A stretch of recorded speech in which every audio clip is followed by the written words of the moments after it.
નમસ્કાર દર્શક મિત્રો, પાટવી ગુજરાતી ન્યૂઝ ચેનલમાં આપનું હાર્દિક સ્વાગત છે। આણંદ જિલ્લા બોરસદ ખાતે વરસી રહેલા ભારે વરસાદથી અસરગ્રસ્ત બોરસદ શહેરી વિસ્તારની મુલાકાત લેતા જિલ્લા કલેક્ટર શ્રી પ્રવીણ ચૌધરી ભારે વરસાદની પરિસ્થિતિને ધ્યાને લઈ આણંદ જિલ્લા વહીવટી તંત્ર એલર્ટ। આણંદ બુધવાર બોરસદ શહેરી વિસ્તારમાં આજે સવારથી પડેલા ભારે વરસાદના કારણે શહેરના વિવિધ વિસ્તારોમાં પાણી ભરાયા હતા। આજ વહેલી સવારથી પડેલા ભારેથી અતિ ભારે વરસાદના કારણે સવારના 6:00 કલાકથી બપોરના 2:00 કલાક સુધીમાં બોરસદમાં 13 ઇંચ કરતાં વધુ વરસાદ વરસ્યો હતો।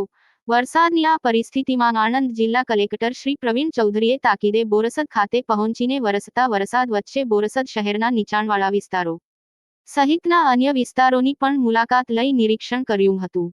કલેક્ટરશ્રીએ બોરસદ શહેરમાં ભરાયેલ પાણીનો વહેલામાં વહેલી તકે નિકાલ થાય અને લોકોને વરસાદને કારણે કોઈ મુશ્કેલી ન પડે તે બાબતની તકેદારી રાખી પાણીના નિકાલ અંગે જરૂરી વ્યવસ્થા કરવા પ્રાંત અધિકારી શ્રી, મામલતદાર શ્રી, ચીફ ઓફિસર શ્રી અને અન્ય અધિકારીઓને સૂચના આપી છે।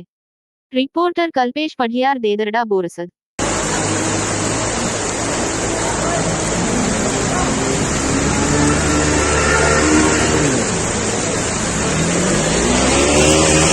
બહુ પાણીની જરૂર હતી।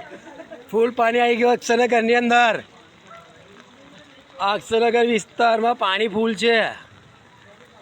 બધા ઘર તણાઈ ગયા અને લોકો તણાઈ ગયા છે।